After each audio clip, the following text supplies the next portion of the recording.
Hello, I'm Soycat, and today I just wanted to make a quick video to let you know that the thing I was working on to do with the Dominican Republic about the two sides of the island probably won't be happening. I referenced it in a few places, but while I was recording that video, my phone was actually stolen. I was mugged, it was taken off me. It was a whole ordeal, and I figured I'd, tell the story a little bit today, just to let you know why there's no video about that, but also to let you know how, how it happened, and how maybe you can avoid it, and what the deal is, because I thought it was kind of weird and the tiniest bit interesting, so maybe you will too. So yeah, basically, while I was in the Dominican Republic recently, I wanted to make a video about the two sides of the island and just how big the disparity is. Like, it's one of the biggest, divides between two borders, between Dominican and Haiti. So I was taking a bus from Punta Cana to Santo Domingo, the capital, because that was where I was going to check out and see a few things and do the video. And I had a 10-minute walk from the bus stop where I had to get off the bus, and between the colonial zone, the place where all the major stuff is, and I was like, I'll just walk it. Like, I mean, I could like hop on the back of a bike or something, but like, it's a 10-minute walk, what can go wrong? And since it's a 10-minute walk in like a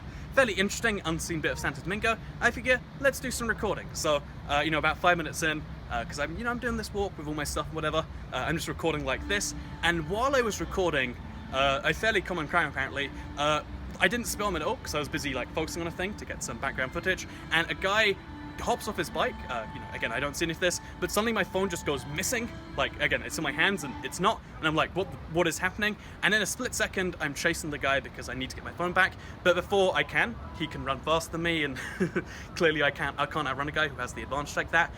Before I get to him, he hops on the back of the bike, and he's gone forever. So in literally 4 seconds, I'm recording, I'm all fine in the place, and then 4 seconds later, bike's gone, phone's gone forever, and I've lost, again, a Galaxy S9 Plus. They're about $1,000 US retail price, an expensive piece of kit. It's just gone forever, and it's a super weird thing because I've never been mugged, never been having anything stolen like that before, and it was a really, really intriguing moment because of how it happened and stuff. So I guess let's explain what went on there, because there's a lot of weird things that now I realize after it's happened that you might not realize before. So the first one is how fast your brain can go from something happening to like fight, flight, or like instinct react mode. So again, I was focusing really heavily on what I was doing. I didn't even see the guy run after me, to grab the phone.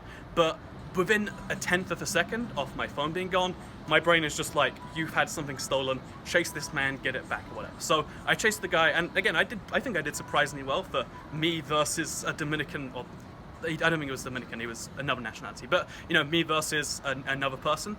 I think pretty good that I could almost catch up with him, so that's a thing. The second thing is because, so I had to report to the police, because one, it's probably a good idea to do that, and two, because, maybe get it back or whatever, and they asked like, oh yeah, so what was the color of the bike? What was the color of his clothes? And you always hear in TV shows about how flawed your own memory is, and this is something I've preached for a while. Like, you don't know stuff, your brain makes it up, and I can like see my brain making stuff up. Like, somewhere in that instant, someone was wearing red. Maybe it was the guy on the bike, maybe it was the guy who took my phone, maybe the bike was red. There was some amount of red, and I can't place where, but I'm sure a lot of people would just be like, oh yeah, I know it, it was the guy wearing red, or like, oh yeah, he was this, that, and like, there's only 2 details I know about this man. 1, he was slightly taller than me. 2, he was very dark, and 3, he somewhere in the scene was red. That is all the details I have, because the moment something bad happens, again, your brain like switches mode, and that's what allows you, I guess, to react so fast, but it removes your ability to do something like that. So that's kind of interesting. Yeah, so I also had to go through the whole like, police process for something like that, and I think I've never lost faith in maybe just the bureaucracy as a whole or whatever, or maybe police as a whole. But what happened is, so after it happened, my phone's gone. Some kids are like, they offer to help me in Spanish, I think, or maybe they're trying to mug me again. I'm not sure. Some kids come off me and I just run away from them because, just lost something really valuable. I'm a target right now. Get out of here, just run to the rest of the colonial zone. Hop on a bike, go to the hotel. I immediately call the police and I track my phone because I have Wi-Fi. So the police come, fairly quickly, like 25 minutes after the call's placed. And at the time they get to the hotel, my phone is still, trackable. Like Android phones by default, if you have a Google account, you can track them until they're turned on. So we can track this guy down that highway, and they're just looking at it going, okay then, yeah, I see how that is. And I'm like, can we go there? And they're like, we'll just make some calls to the station. Takes them 20 minutes to make some calls to the station. They're like, okay, we're just gonna bring you into the station, then we'll go get the phone. So they bring me in. They waste like 2 hours of my time. We have to get an interpreter because I don't speak Spanish, fun fact. And so we get the police report, which is important for insurance or whatever. But so after the police report's filed, they're like, okay, that we're gonna go there now. So they go to the last location it was tracked at. after the first hour it's gone or whatever.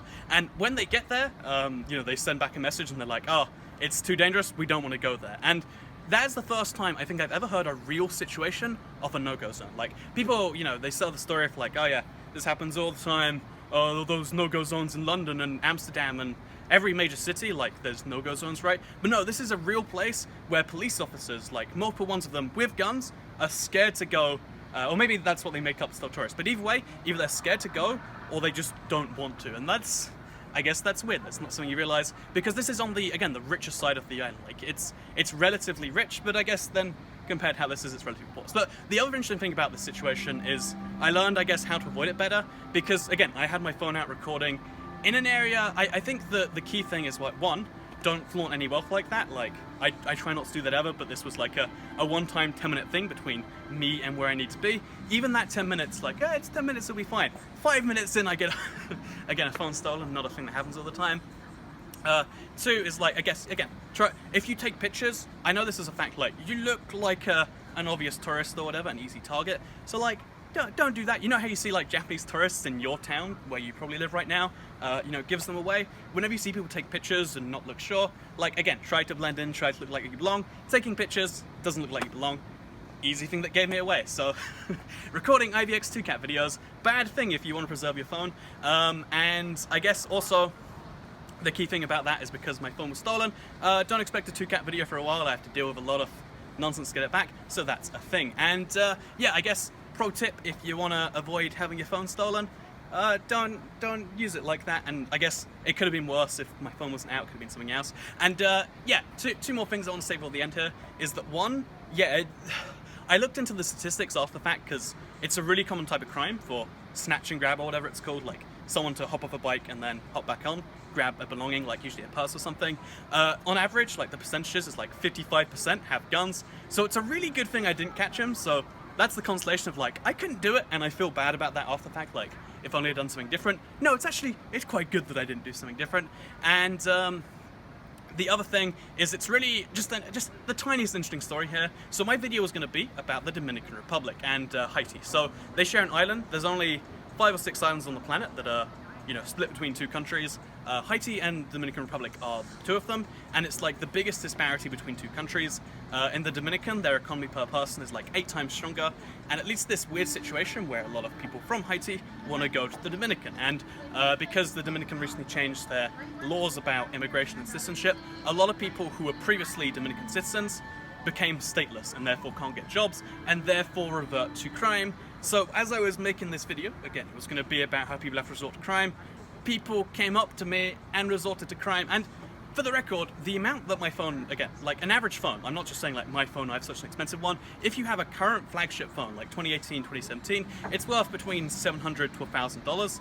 The average annual income in Haiti is about $360, 400 in an urban area, but it's not that high. This is like 2.5 times their annual salary in a thing that you can carry around in a tourist area. Imagine if there was a country, let's just say Swimberland, that had, you know, like a device they carried around with them, like their phones were $100,000 on average, and it's like, oh man, you can almost not blame it for happening. Like, I totally do blame it for happening, but you can almost not blame it, and it's just like ironic, or whatever the word is, that like as I was recording the video about how this thing has to happen, it happened to me during the video. So yeah, I was really hoping, because they've reset the phone, like they've sold it or whatever now, I was really hoping, because they took the phone mid-record, they didn't press stop or whatever, if I had ever gotten it back, and if I do, I won't, because like they haven't got back to me and I've left the country now. I'm in America, as you can see, there's a little 9/11 menorah here.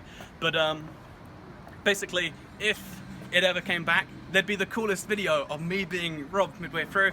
But yeah, just, there are some thoughts. Don't expect a 2Cat video for a bit, because I've got to deal with a bunch of insurance and maybe get a phone. There's like a lot of charges even if I do get it. But yeah, I lost $1,000 because, fun fact, these things you carry around with you are worth 2.5 times the average salary, so watch out with it. There's your lesson. Don't use it to take pictures, because it makes you look obvious, and it shows that you're wealthy in comparison to a lot of countries. And I learned that lesson the hard way. So, hope you'll enjoy the video. Second channel, don't care. Goodbye.